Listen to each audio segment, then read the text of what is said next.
네, 안녕하세요. 저는 영국에 있는 유니버시티 컬리지 런던에서 현재 포스닥으로 연구를 진행을 하고 있는 박중찬이라고 합니다. 먼저 이렇게 좋은 발표 기회를 통해 제 연구를 소개할 수 있는 기회를 주셔서 브릭 관계자분들께 진심으로 감사의 말씀을 드립니다. 제가 오늘 발표드릴 논문은 얼마 전에 네이처 커뮤니케이션지에 게재가 된 논문으로서 알츠하이머병 유래의 뇌 오가노이드에 해당하는 연구가 되겠습니다. 타이틀은 A Logical Network-Based Drug Screening Platform for Alzheimer's Disease Representing Pathological Features of Human Brain Organoids라는 제목으로 약물 효능 평가를 위한 알츠하이머병 뇌 오가노이드의 이용을 통해서 시스템 생물학과의 융합으로 이러한 약효 평가 플랫폼을 구축하는 연구에 대해서 발표를 드리도록 하겠습니다. 오늘 말씀드릴 내용에 대해서 어떤 내용들이 있는지 한번 요약을 해보았습니다. 첫 번째로는 제가 이제 백그라운드로 배경 지식을 설명드리기 위해서 브레인 오가노이드, 뇌 오가노이드와 드러그 스크리닝에 대해서 배경 지식을 설명드리도록 하겠고요. 그 다음에 리절트 파트로 넘어가서 저희가 이 논문을 위해 수행을 했던 실험적인 기법들과 여러 가지 스킬들에 대해서 말씀을 드리고, 그리고 재미있는 결과들에 대해서 또 말씀을 드리도록 하겠습니다. 그리고 시간이 허락이 된다면 현재 제가 진행을 하고 있는 것들에 대해서, 그리고 앞으로 오가노이드 연구가 진행을 해야 하는 방향성에 대해서도 또 설명을 드리면서 발표를 마무리 짓도록 하겠습니다. 네, 그럼 먼저 백그라운드 인트로덕션부터 시작을 하도록 하겠습니다. 일단 알츠하이머병이 무언가부터 한번 이야기를 해보도록 할게요. 알츠하이머병은 대표적인 치매 질환 중 하나로서 저희가 흔히들 알고 있는 치매라고 한다면 대부분 알츠하이머병인 경우가 많은 것으로 생각하시면 될 것 같습니다. 이렇게 알츠하이머병에 걸리게 되면 실제로 브레인 뇌에 어떠한 조직적인 변화가 발생을 하게 되는데요. 눈으로 보이는 그런 특징으로는 이렇게 조직이 슈링크드가 되는, 수축이 되는 현상을 보이게 되고, 콜텍스, 대뇌 피질이나 아니면 히포캠퍼스와 같은 부분들이 브레인이 약간 수축이 되는 양상을 보이게 되고, 뇌 속에 존재를 하고 있는 공간인 벤트리클의 경우가 확장이 되는 양상을 보이게 됩니다.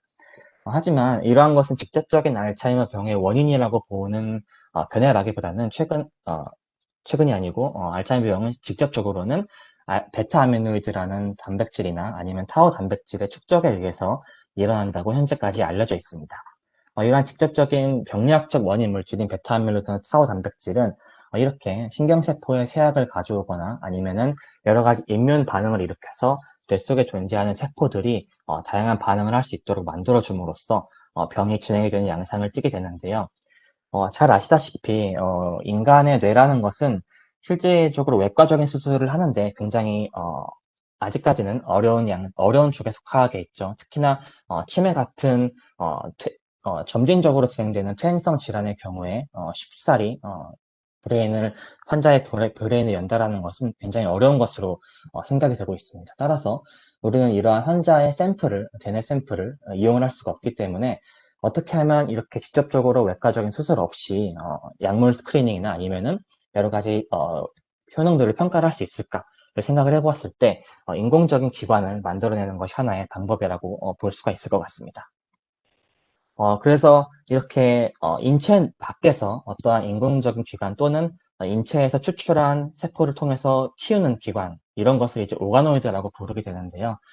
이렇게 오가노이드 역사에 대해서 좀 설명을 드리자면, 사실 초창기에는 단순히 어떤 생물체로부터 세포들을 떼내서 그것을 어그리게이션 시켜서 하나의 조직으로 만들어 보고자 하는 출발로부터 시작이 되었습니다. 그러다가 가장 중요한 발견이라고 여겨지는 것이 2006년에 야마나카 그룹에 의해서 발견된 iPSC 셀입니다. 그래서 이렇게 네 가지 물질들을 인체에서 추출한 또는 다양한 생물체에서 추출한 여러 가지 세포 타입의 이러한 네 가지 물질을 인펙션을 하게 되면 이것들이 신기하게도 만능형 줄기세포, 역분화 줄기세포로 다시 세포의 운명이 거꾸로 돌아가게 됩니다. 한마디로 인간이 나이가 드는 것을 반대로 역행해서 다양한 방면으로 분화할 수 있는 세포로 돌아간다는 것이죠. 이거는 엄청난 당시의 발견이었고, 물론 당연히 노벨상을 수상하는 결과를 낳게 되었습니다. 이렇게 됨으로써 어떤 세포 자체가 역분화를 하게 되어서 목적에 따라서 다양하게 분할을 할 수 있는 시스템이 개발이 되었기 때문에 엄청나게 과학계는 흔들리게 되었고 이것을 기반으로 오가노이드라는 것이 발전을 시작을 하게 됩니다. 초창기에 발전을 했던 거는 이제 겉 오가노이드입니다. 이제 그 장기 오가노이드를 통해서 이러한 오가노이드가 초창기에 발전을 시작하게 되었고 2013년에 네이처에 게재된 란캐스터의 박사에 의해서 네이처에 게재된 세레브럴 오가노이드를 출발점으로 해서 이렇게 휴먼의 뇌에 해당하는 부분도 오가노이드가 개발을 시작을 하게 됩니다. 그러다가 이제 2015년에 대해서 특정 뇌 속에서도 특정 부분에 해당하는 오가노이드들이 실제로 개발을 시작을 하게 되었고요. 그래서 이때 파스카 그룹에 의해서 다시 코르티컬 오가노이드에 대한 부분이 개발이 되게 되고, 하지만 인간의 뇌 또는 동물의 뇌에는 이러한 뇌세포만 있는 것이 아니고 신경세포만 있는 것이 아니고 신경세포와 더불어 마이크로글리아나 아니면 아스트로사이트와 같은 다른 다양한 타입들의 세포들이 존재를 하기 때문에 이러한 역분화 줄기세포로부터 뇌 안에 존재하는 다양한 세포들을 개발할 수 있는 오가노이드까지도 이렇게 점차 개발이 되게 됩니다. 네, 개발이 되게 됩니다. 그러면서 개발이 되게 돼요. 2017년에. 그 2019년에 가게 되면서 뇌에는 세포들만 있는 것이 아니고 혈관이 존재를 하기 때문에 이러한 혈관까지도 같이 배양이 가능한 오가노이드가 개발이 되면서 이렇게 오가노이드 역사를 통해서 가장 실제 오가노이드에, 실제 뇌에 적합한 오가노이드로 점차 가까워질 수 있도록 오가노이드가 개발이 되고 있는 상태입니다. 그래서 오가노이드가 개발이 되는 것은 크게 두 가지 목적이 있을 것 같습니다. 첫 번째는 아까 제가 앞서 말씀드렸던 인간의 뇌를 직접적으로 사용을 할 수가 없기 때문에 이것을 약효평가에 사용을 하기 위한 대체 기관이라는 부분에서 개발이 될 수가 있는 거고, 또 하나는 아주 먼 이야기긴 하겠지만 장기가 개발이 된다면 이것으로부터 장기 이식의 효과를 가져올 수 있는 그렇게 트랜스플레이테이션 개념으로도 이런 오가노이드가 개발이 되고 있다라고 말씀드릴 수 있을 것 같습니다. 그래서 오가노이드의 역사에 대해서 말씀을 드리자면 죄송합니다. 그래서 이것을 바탕으로 해서 오가노이드 시장은 최근에 굉장히 많이 개발이 되고 있는 상태이고요. 2018년도에 대해서는 우리나라에서도 바이오 미래 유망 기술로 선정이 되면서 국내 시장 또한 굉장히 많이 성장을 하고 있는 상태입니다.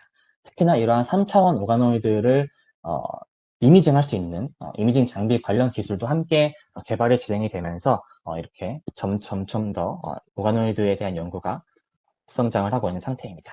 마찬가지로 우리나라에서도 오가노이드 학회나 아니면 오가노이드의 회사들이 이렇게 늘어나고 있는 상태이고요. 하지만 아직까지는 뇌 오가노이드보다는 조금 캔서 쪽에 많이 연구가 되어 있는 상태로서 여러 가지 다양한 기관들로 연구가 확장이 되어야 된다고 생각을 하고 있습니다. 그러면 조금 뇌 오가노이드에 좀 한정을 지어서 설명을 드리도록 해보겠습니다. 일단 앞서 말씀드렸듯 2013년에 네이처지의 너블리치 그룹의 란캐스터 박사에 의해서 최초로 세레브럴 오가노이드라는 것이 개발이 되게 됩니다. 이때 세레브럴 오가노이드라는 것은 어떤 iPSC 셀로부터 주변의 세포가 성장을 할 수 있는 환경들을 신경세포가 영양소를 섭취할 수 있는 미디아들로 조성을 바꿔주었더니, 그렇게 바꿔주고 알아서 성장을 하라라고 했더니 이 성장에 따라서 점차적으로 뇌와 비슷한 특징을 띠도록 오가노이드가 성장을 하는 것을 발견을 했습니다. 이때 굉장히 센세이션이었던 것이, 이렇게 오른쪽에 보시면 이게 뇌 오가노이드의 그림인데요. 마치 어떤 조직의 모양을 띠는 것처럼 이렇게 모양이 아주 특이하게 잘 자라 있는 것을 확인할 수가 있었습니다.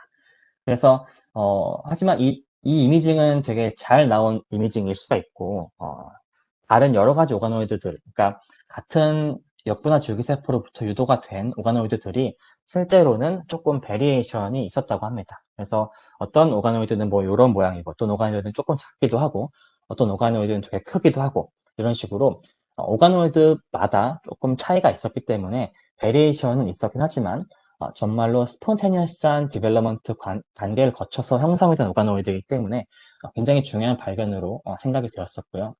이제 그러다가 연구자들이 어떻게 하면 조금 더 오가노이드끼리의 베리에이션을 줄일 수 있는가에 대해서 고민을 하기 시작을 했고, 하나의 패스웨이를 방식으로 이렇게 스매트 이니비션을 통해서 특정한 엑토더멀 데리버티브들을 주입을 시켜줌으로써 뉴로엑토덤, 한마디로 신경 외배엽으로 분화가 유도가 될 수 있도록 어떠한 팩터들을 처리해주는 과정을 시작을 하게 됩니다.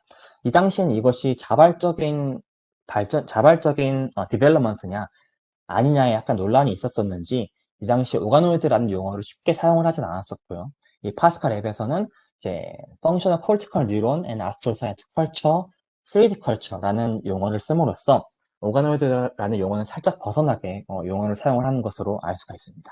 그래서 이러한 프로토콜은 물론 어떻게 본다면은 아예 자발적인 디벨롭먼트라고 볼 수는 없겠지만 특정한 패스웨이를 그러니까 저희가 디벨롭먼트에 해당하는 패스웨이를 조절을 함으로써 어떻게 보면 조금 더 베리에이션을 줄이고 오가노이드 간의 차이가 크게 나지 않도록 하는 프로토콜이었기 때문에 조금 더 드러그 스크리닝에 적합한 프로토콜이지 않았나라는 생각이 듭니다.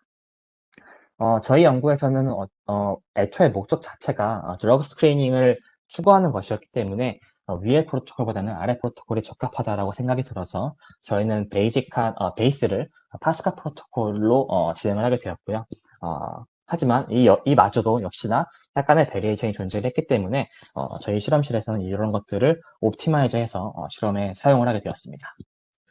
굉장히 인터레스팅 페이퍼를 하나 소개시켜 드리자면 앞서 제가 말씀드렸던 파스칼 앱에서 최근에 나온 네이처 뉴로사이언스에 게재된 페이퍼인데 이러한 뇌 오가노이드라는 것은 어쨌든 간에 인체 밖에서 어떤 실험적인 디쉬 안에서 신경세포를 키운 프로토콜이다 보니까 이게 과연 얼마나 인체의 뇌를 모방을 할 수 있을지에 대한 논란이 끊임없이 이루어져 있었습니다. 물론 이것이 신경세포의 덩어리라고 볼 수는 있겠지만 이게 과연 인체의 뇌와 얼마나 비슷한가라는 부분이 있었기 때문에 이러한 부분을 조금 더 현대적인 연구에서 다가갔다라고 볼 수 있는 부분이 본 페이퍼인데요. 이 본 페이퍼의 경우에는 이 오가노이드들을 계속해서 200일, 300일 또는 여기 보시면 뭐 600일 막 이렇게까지 키웠을 때 점차 더 배아기와 유사한 특징이 아닌 유아기와 유사한 이러한 뇌 오가노이드의 특징을 보였다고 합니다. 이 말은 즉슨 물론 성인기까지 뇌 오가노이드를 보여줄 수는 없겠지만 이러한 뇌 오가노이드의 운명을 뇌 오가노이드가 본인의 운명을 스스로 알고 있다는 것을 밝힌 논문이었기 때문에 굉장히 중요한 페이퍼로 여겨지고 있고 앞으로 추후 연구는 이러한 뇌 오가노이드를 어떻게 잘 관리를 하고 어떻게 잘 키워서 인간의 뇌와 정말로 유사한 오가노이드까지를 갈 수가 있는지에 대해서 연구를 하는 것이 연구자들의 목표라고 볼 수가 있겠습니다. 그리고 최근에는 이러한 신경세포 덩어리인 오가노이드에서 벗어나서 다른 뇌 속에 존재하는 여러 가지 셀 타입들이 함께 포함된 오가노이드를 구축을 하려고 노력을 하고 있고요. 이게 왼쪽에 해당되는 것이겠고요. 오른쪽에 같은 경우에는 아주 최근에 들어서는 이 페이퍼는 이제 박인영 교수님의 페이퍼인데 이 페이퍼 같은 경우에는 엔지니어링 모디파이드를 해가지고 결국에 오가노이드가 그 안에서 베스큘라이즈가 된 혈관 자체를 가지고 있는 오가노이드를 배양할 수 있는 시스템을 구축을 했습니다. 하지만 이 두 프로토콜 모두 여러 가지 한계점을 현재는 가지고 있는 상태이고 왼쪽 같은 경우에는 여러 가지 셀 타입들이 많이 섞여 있기 때문에 그렇죠. 어떤 미디어로 배양을 해야 되는지 세포들의 비율은 어떻게 돼야 되는지 세포들의 바이어빌리티는 어떻게 되는지 그리고 얼마만큼 많이 키워야 하는지 이것이 불안정하지는 않은지 이러한 다양한 궁금증들이 아직까지는 많이 남아있는 상태이고요. 우측의 베스큘라이즈드 오가노이드의 경우에는 논문에서 보시다시피 현재는 엔지니어링 모디파이드가 된 오가노이드인데 이런 것들 말고 자발적으로 베스큘라이즈를 갖는 기관을 만들 수는 없는지 이러한 여러 가지 문제점들이 존재합니다. 그래서 아직까지는 발전이 많이 이루어져야 하는 부분이라고 생각을 하고 있고 그래서 저희 같은 경우에는 알츠하이머병의 효과적인 약물을 스크리닝하는 것이기 때문에 이러한 베리에이션을 최소화하고자 굉장히 노력을 많이 했고 이 두 프로토콜을 이용하진 않더라도 저희가 드러그 스크리닝 플랫폼에 최대한 가까운 오가노이드를 구축을 하고자 여러 가지 노력을 시행을 하였습니다. 그러면 이제 리절트 파트와 인트로덕션에 대해서 추가적으로 말씀드리도록 하겠습니다. 본 논문에서의 실험적인 플로우 차트는 다음과 같이 세 가지 스텝으로 볼 수가 있을 것 같습니다. 첫 번째 스텝은 저희가 알츠하이머병 환자 혈액세포로부터 혈액세포를 추출을 하여서 이것을 기반으로 역분화 줄기세포를 배양을 하고 역분화 줄기세포로부터 뇌 오가노이드를 배양을 해서 이것을 실험을 사용을 하게 되었습니다. 이 과정에서 디지스트에 계신 서진수 교수님으로부터 A4E 타입의 오가노이드, 즉 A4E라는 것은 알츠하이머병의 굉장히 위험 요소로 알려져 있는데요. 이 알츠하이머 위험 요소인 A4E 타입을 염기 서열을 치환한 크리스퍼카스9 베이스 에디팅으로 염기 서열을 치환한 이러한 프로토콜을 통해서 저희가 오가노이드를 다른 오가노이드 구축을 하였고, 이 두 오가노이드 모두 퇴행성 뇌질환인 알츠하이머병, 스포라딕 AD를 모방할 수 있는 그런 오가노이드라고 볼 수가 있겠습니다. 그리고 두 번째, 스텝 1에서의 두 번째 단계로는 이러한 오가노이드가 정말로 신체 밖에서도 알츠하이머 병의 병리학적 특성을 보이는지를 비교하는 테스트를 진행을 하였고요. 네, 스텝 2에서는 AD 시그널링 패스웨이, 그러니까 AD에서 여태까지 AD라는 건 알츠하이머 병이고요. 알츠하이머 병에서 여태까지 발견된 여러 가지 패스웨이들을 총망라해서 네트워크 모델을 구축한 네트워크 모델에 대한 그런 구축을 진행을 하였고, 이러한 구축된 네트워크 모델을 저희의 실제 뇌 오가노이드와 비교를 하여서 어떻게 네트워크 모델이 잘 구축이 되었는지를 밸리데이션하는 과정을 거쳤고, 그리고 스텝 2의 마지막 단계로서 펄트레이션을 통해서 최종적인 캔디데이트 드럭을 캔디데이트 드럭을 선정을 하는 과정을 스텝 2에서 진행을 하였습니다. 스텝 3에서는 그렇다면은 선정된 다양한 약물 타겟들을 실제로 저희가 가진 뇌 오가노이드에 처리를 해봄으로써 뇌 오가노이드가 어떠한 반응성을 보이는지, 즉 뇌 오가노이드 내에서 보이고 있는 알츠하이머 병의 병리학적 축적 단백질, 타우나 A베타와 같은 단백질들이 얼마나 감소를 할 수가 있는지 그러한 것을 확인하는 것이 스텝 3가 되겠고, 이 과정에서 저희가 약 1300여 개의 오가노이드를 활용을 했기 때문에 굉장히 대량의 오가노이드를 한 번에 스크리닝할 수 있는 프로토콜이 필요했습니다. 그래서 하이 컨텐츠 스크리닝, 3D 이미징, 컴포컬 이미징 기법을 통해서 저희가 가진 1300여 개의 오가노이드를 실제로 좀 최대한 빠른 시간 내에 동시간적으로 밸리데이션을 할 수 있도록 그렇게 실험을 진행을 하였고, 최종적으로는 이러한 전반적인 플로우가 하나의 약물 효능 평가 플랫폼으로 구축이 될 수 있도록 시행을 한 것이 본 논문의 흐름이 되겠습니다. 먼저 오가노이드가 얼마나 잘 만들어졌는지를 판단하기 이전에 사실은 제일 먼저 시행되어야 하는 부분은 저희가 역분화 줄기세포를 만드는 것이 얼마나 정말로 잘 만들어졌는지 확인을 하는 단계가 필요하겠죠. 그래서 저희가 사용하는 프로토콜은 2012년에 네이처 프로토콜즈에 게시가 된 프로토콜인데요. 혈액으로부터 PBMC 셀, 그러니까 그러니까 페리페럴 블러드 모노누클리어 셀, 혈액세포를 추출해서 그 혈액세포에다가 이제 안티 CD3 안티바디를 처리를 하게 되면 이 혈액세포들 중에서 액티베이티드가 된 T셀만 셀렉션을 할 수가 있습니다. 그럼 액티베이티드 된 T셀을 셀렉션 한 다음에 2006년에 개발된 야마나카 팩터를 샌다이 바이러스로 인펙션을 하게 되면 이 T셀들이 점점 더 쭉 배양을 거듭하게 되면서 점점 역분화 줄기세포로 세포의 운명이 뒤바뀌게 됩니다. 이렇게 세포의 운명이 뒤바뀌게 된 역분화 줄기세포들은 어떠한 기관으로도 갈 수가 있기 때문에 이제 변신한 이 역분화 줄기세포를 여러 가지 팩터들을 처리해주게 되면 뇌 오가노이드로 갈 수 있는 기반을 마련한 것이라고 볼 수가 있겠고요.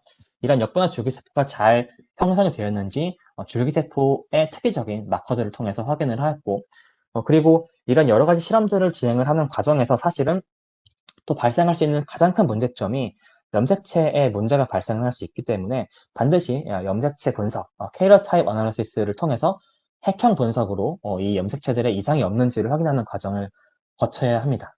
그래서 저희가 이 만들어진 역분화 줄기세포들을 다 모아서 이제 기관에 보내서 이 핵형에 문제가 없는지를 확인을 하는 작업을 거쳤는데요. 뭐 이 중에 하나의 환자에서 X크로모솜 트라이조미가 발견이 되긴 했지만 이 환자들은 나중에 어널리시스를 할 때는 배제를 시킴으로써 실험을 진행을 하였습니다.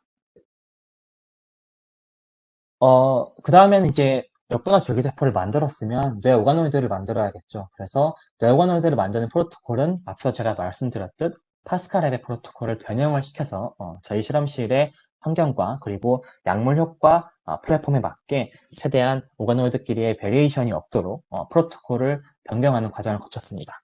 그래서 프로토콜을 보시면 이제 샌다이 바이러스 통해서 30일 정도 이제 iPSC를 만들고 물론 30일이라고 되어 있지만 밸리데이션을 해야 되기 때문에 훨씬 더 많은 시간이 소요되긴 합니다.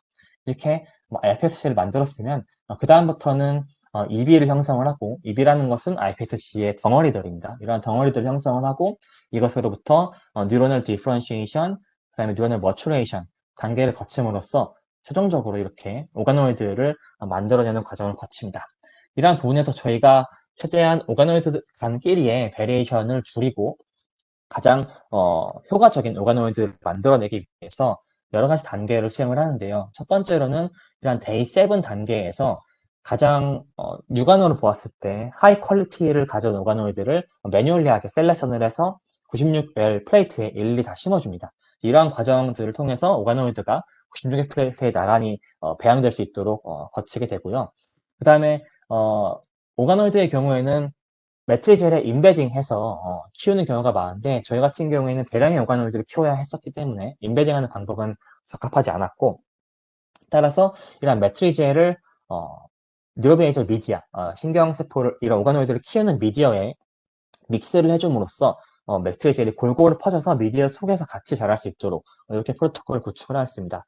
근데 저희가 이렇게 하다 보니까 이러한 그냥 매트리젤을 미디어에 넣어서 섞다 보니까 이렇게 응어리들이 생기더라고요. 그래서 이렇게 생기는 응어리들을 방지하기 위해서 그러니까 차가운 상태의 상태로 매트리젤을 섞어서 매트리젤을 섞고 그 다음에 그것을 이용을 해서 다시 웜업을 해서 배양을 했더니 이런 현상이 없어지는 것을 확인을 하였고 효과적으로 매트리젤을 섞을 수가 있었습니다. 그 다음에는 여기 보시다시피 이렇게 공기에 최대한 노출이 많이 되게 하기 위해서 쉐이킹하는 작업을 컬처 인큐베이터 안에서 할 수가 있었고요. 또한 다시 한번 좋지 않은 퀄리티를 가진 오가노이드들은 제거하고 가장 육안으로 봤을 때 좋은 퀄리티를 가진 오가노이드를 드러그 스크린에 쓸 수 있도록 이렇게 오가노이드를 9600 플레이트에 완벽하게 배양하는 과정을 거칩니다. 이렇게 데이 60이 되어서 오가노이드가 머추어한 스테이트가 됐다라는 가정이 되었을 때 다시 한번 저희는 이제 QC 스텝을 하는 과정을 거치는데요.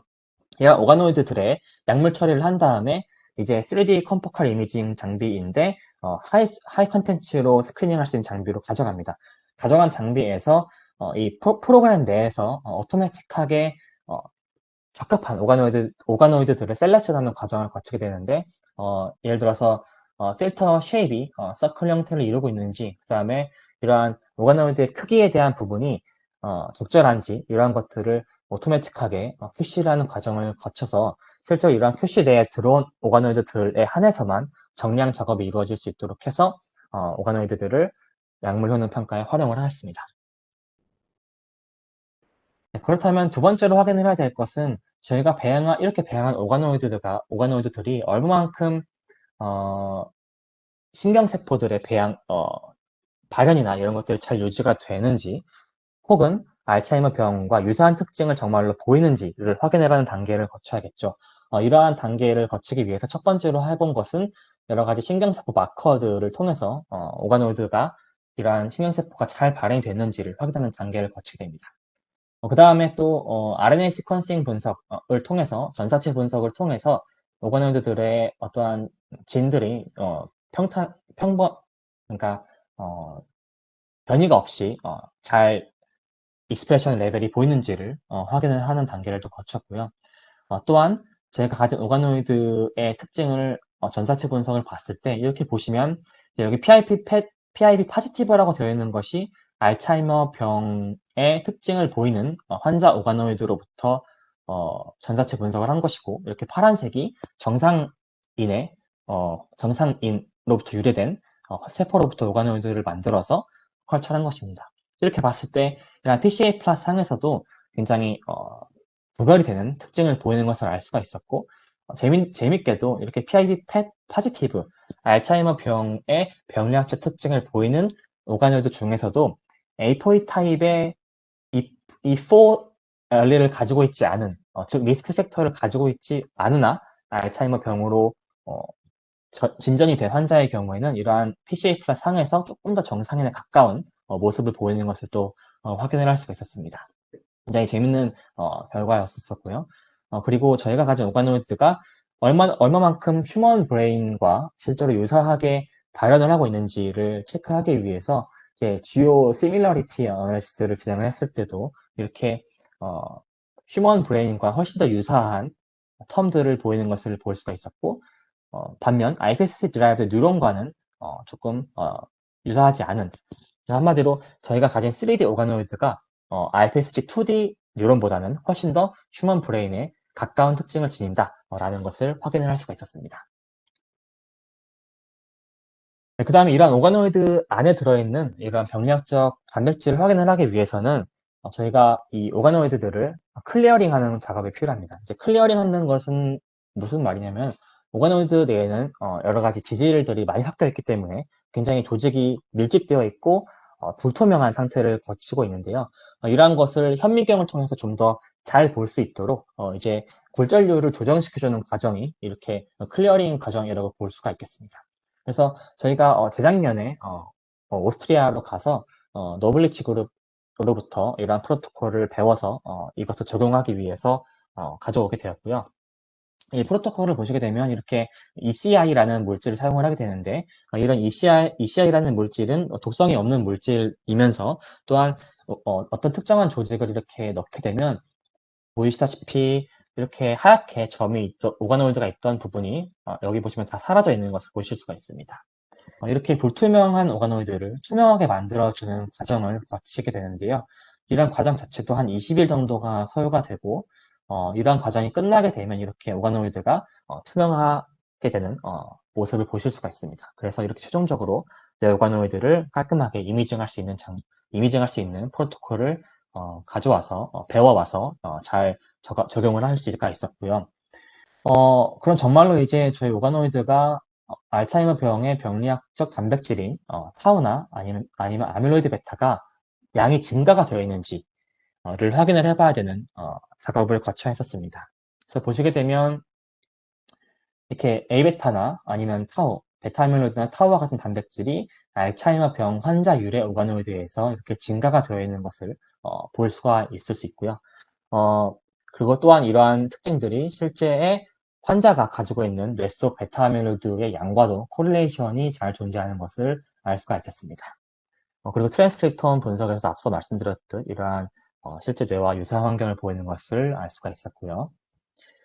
그리고 이것도 아까 앞서 말씀드렸었는데 휴먼 브레인과 실제로 저희가 가진 알츠하이머 병 유래 환자 오가노이드가 비슷한 특징을 가지는 것을 한 번 더 확인을 할 수가 있었습니다. 그리고 요 앞서 보여드린 데이터는 그 오가노이드로부터 이렇게 시크레이션이 된 이렇게 분비를 해놓은 베타아밀로이드나 타우의 양인데요. 이 뒤에 이미징으로 보실 수 있는 거는 오가노이드가 실제로 조직 내에 가지고 있는 베타아밀로이드와 타우 양도 확인을 해야 되기 때문에 이것을 통해서 3D 이미징을 진행을 하였고 이 3D 이미징이나 2D 이미징 둘 다 모두에서 A베타나 타우 단백질이 증가되어 있는 것을 확인을 할 수가 있었습니다. 그래서 최종적으로 저희가 가진 오가노이드가 이렇게 AD 패솔로지를 보인다는 것을 확인을 하고 다음 단계로 넘어갈 수 있도록 하였습니다. 자, 그럼 그 다음 단계로는 네트워크 모델을 구축을 하고 이 구축된 네트워크 모델이 정말로 잘 구축이 되었는지를 확인하는 단계로 넘어가게 됩니다. 그래서 네트워크 모델의 구축에서는 다음과 같은 4단계로 나누어져 있는데요. 첫 번째로는 네트워크를 구축하는 단계, 즉 여러 가지 문헌 조사 베이스들을 통해서 전체적으로 AD와 연관되어 있다라고 여겨진 몰레큘러 네트워크를 총망라하여서 몰레큘러 인터랙션을 이용한 네트워크 모델을 구축을 하게 됩니다. 그 다음에 두 번째 단계로 넘어가서 이러한 구축된 네트워크 모델이 정말로 잘 구축이 되었는지를 확인을 하기 위해서 인터널하게 그리고 또는 엑스터널하게 확인하는 단계를 거쳤고 인터널한 단계를 위해서 인풋 아웃풋 시뮬레이션을 통해서 네트워크 모델의 밸리데이션을 하였고 익스터널하게는 패스웨이 리치먼트 어널리시스를 통해서 이것은 저희가 가진 오가노이드를 활용을 하였고요. 이것을 통해서 네트워크와 비교를 하면서 실제로 이 네트워크 모델이 잘 구축이 되었는지를 확인하는 단계를 거쳤습니다. 그 다음에 세 번째, 네 번째는 실제로 저희가 약물 효능 평가에 활용할 수 있는 약물을 셀렉션하는 과정이 필요해서 노드들을 펄티페이션하는 어널리시스를 진행을 하였고 마지막 단계로 FDA로부터 기승인된 약물들의 후보군 내에서 저희가 추구하는 병리학적 특성을 감소시킬 수 있는 그러한 약물들을 셀렉션 하는데 이 풀 내에서 셀렉션을 하게 되었습니다. 이게 무슨 의미냐면은 FDA로부터 기승인된 약물을 활용을 할 경우에는 이러한 임상 단계에 대한 단계를 최소화할 수 있기 때문에 만약에 이 단계 내에서 적합한 약물이 발견이 된다면 더없이 인간에게 사용을 할 수 있게 그 절차들을 간소화할 수 있다는 측면에서 굉장히 이 부분을 활용할 수 있도록 하였습니다. 네, 잠시만요.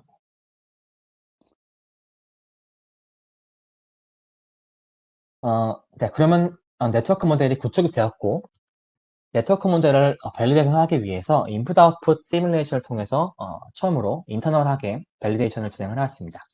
인터널한 밸리데이션의 경우에는 저희가 인풋 시그널로는 이제 옥서티브 스트레스라는 것으로 결정을 하게 되었는데요.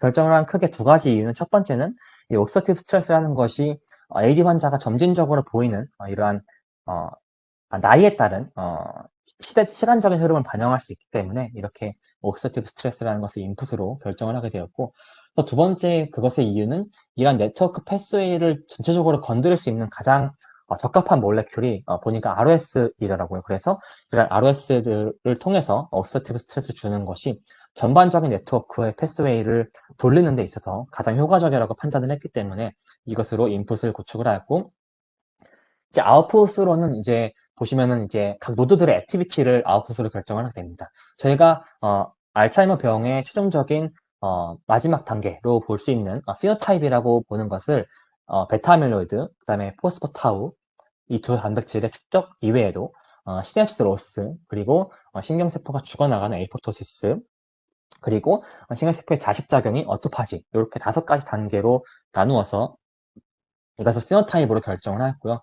보시게 되면은 노멀 케이스에 비해서 ApoE4 케이스, 그러니까 AD의 리스크 팩터가 있는 케이스를 턴 온 시켰을 때와 LPL이라는 것은 저희가 라이페이지 프로테인, 리포프로테인 라이페이지라고 해서 이것도 하나의 AD의 리스크 팩터로 생각을 하고 있었습니다. 그래서 이러한 스닙이 턴 오프 되었을 때, 죄송합니다. 이러한 LPL이 아웃 오브 펑션이 되었을 때 또 마찬가지로 AD의 피노타입을 떠야 됐었기 때문에 이러한 두 가지의 케이스에 집중을 해서 봤을 때 실제로 노멀 케이스에 비해서 A베타, 포스포타와 시냅스 로스에 대한 것이 좀 더 빠르게 증가를 하고 또 오토파지와 에이포토시스와 오토파지의 경우에도 노멀 케이스보다는 빠르게 변화하는 것을 알 수가 있었습니다. 이제 그 다음에는 이제 익스터널 밸리데이션이 진행이 됐었어야 됐고요. 익스터널 밸리데이션의 부분에서 저희가 가진 오가노이드 모델을 밸리데이션의 하나의 관점으로 활용을 할 수가 있었고요. 그래서 뇌 오가노이드로부터 구축된 패스웨이들을 일리치먼트를 하게 되어서 이런 일리치먼트된 패스웨이들이 실제로 저희가 구축한 네트워크 모델과 비교를 했을 때 얼마큼 유사하는지를 테스트를 함으로써 제가 가진 네트워크 모델이 익스터널하게도 잘 구축이 되어 있음을 또 확인을 할 수가 있었습니다. 그 다음 단계는 어떤 약물을 오가노이드에 처리하면 좋을지에 대해서 타겟 드러그를 셀렉션 해야겠죠. 이러한 부분을 확인을 하기 위해서 저희가 이 펄투베이션 어나리시스를 진행을 하게 되었는데요. 이 수식적인 부분은 굉장히 어려워서 간략하게만 말씀을 드리자면 이런 네트워크 모델에는 어트랙터들이 굉장히 많이 존재하게 됩니다. 이런 어트랙터라는 것은 많은 노드들에 대한 집합체라고 볼 수가 있고, 어트랙터 중에서 A베타와 타우, 저희가 결정한 5개의 피노타입이 저희가 생각하는 디지즈에 비슷한 피노타입으로 가는 어트랙터를 디지즈 스테이트라고 명명을 하게 되고, 저희가 이 피노타입 스코어링을 위해서 각각의 노드들이 이 어트랙터를 이 아래에 있는 수식을 통해서 나와 있는 수식을 통해서 피노타입 스코어링을 하게 되었을 때 결과적으로 이렇게 생각하시면 될 것 같습니다. 이런 각각에 대한 노드들이 턴 온 혹은 턴 오프를 시키게 되었을 때 얼마만큼 디지즈 스테이트에 가까워지게 변화하게 되느냐라는 것을 컬큘레이션 하는 게 바로 피노타입 스코어라고 볼 수가 있겠고요. 이런 피노타입 스코어링을 통해서 저희가 추구하는 디지즈 스테이트로 가까워지는 액티비티, 점수화를 시켰다라고 보시면 될 것 같습니다. 그리고 이런 피노타입 스코어링을 통해서 이러한 패스웨이들을 건드릴 수 있는 약물들의 후보군을 구축을 하였고, 이런 후보군들에 대한 익스펙티드 된 리스폰스들에 대해서 오른쪽에 이렇게 보여주고 있고요. 그렇다면 이렇게 선정된 약물 후보군들은 다시 한번 셀렉션하는 과정을 거치게 되는데, 이렇게 앞서 말씀드렸듯이 FDA로부터 기승인된 약물들의 라이브러리와 교집합이 생긴 드러그들 셀렉션을 한 다음에 이들 중에서 적합하지 않은 약물들은 배제를 시키는 과정을 거칩니다. 예를 들어서 이 약물들이 혹시나 카시노젠의 가능성이 있는 경우, 혹은 DB를 잘 통과하지 않는 경우, 이러한 경우들을 배제를 시킴으로써 최종적으로 저희가 오가노이드에 처리를 할 수 있는 약물들의 후보군을 선정을 하는 과정을 거쳤고요. 그래서 보시면 이게 최종 결과라고 보실 수 있을 텐데요. 이런 선정된 약물들을 저희가 가진 1300여 개의 오가노이드에 다 트리트를 하고 이것들을 하이 컨텐츠 스크리닝을 통해서 스크리닝을 한 결과, 물론 모두 효과가 있는 것은 아니었지만 대부분의 약물들에 있어서 A베타와 타우를 감소시키는 효과를 저희가 찾아낼 수 있었습니다. 그래서 이렇게 어떤 약물들이 가장 효과적인지를 스코어링을 한번 매기는 비교적 서플리먼털 데이터에 실현할 수가 있었게 됩니다. 그래서 이러한 전반적인 흐름에 있어서 저희가 FDA로부터 기승인된 약물들을 처리를 하는 시스템을 구축을 해왔다고 볼 수가 있겠고요. 이들 중에서도 특정한 약물들에 있어서는 굉장히 좋은 뇌 오가노이드의 안에 있는 병리학적 특성인 베타 아밀로이드나 타우 단백질을 감소시키는 효과를 볼 수 있었다라는 것이 본 논문의 강점이라고 볼 수가 있겠습니다. 서머리를 드리자면 가장 최신들의 툴을 이용해서 크리스프가스나 아니면 티슈 클리어링, 뭐 HGS 장비 이런 것들을 통해서 이러한 약물 효능 플랫폼을 구축을 하다라는 것, 그리고 저희가 가진 오가노이드가 환자의 뇌와 굉장히 유사한 특징을 보인다라는 점, 그리고 이러한 스포라딕 AD 오가노이드가 알츠하이머 병에서 실제로 보이는 병리학적 특성을 보인다는 점, 그리고 시스템 생명학을 통해서 구축한 이러한 매스매티컬 모델링 한 것들이 그것을 통해서 약물을 수출해낸 것들이 실제로 뇌 오가노이드에 굉장히 효과적이었다는 점 등을 볼 수가 있겠습니다. 뒤에 두 가지가 있는데 간략하게만 말씀을 드리면 이렇게 앞으로는 그래서 이러한 신경세포 오가노이드 이외에도 다른 여러 가지 세포들이 총망라한 오가노이드를 구축하는 것이 저희의 목표이고요. 그리고 이런 오가노이드들이 구축이 되고 조금 더 시스테믹하게 진행이 될 수 있다면 제가 현재 영국에서 배우고 있는 부분들이 멀티오믹스의 툴을 배우고 또 실험을 진행을 하고 있는데 이런 것들을 통해서 환자의 아형을 실제로 분류를 하고 아형에 맞는 약물 타겟을 구축을 하는 것이 최종적인 목표가 되겠습니다. 네, 그래서 본 연구를 진행하기 위해서 굉장히 많은 분들의 도움이 있었습니다.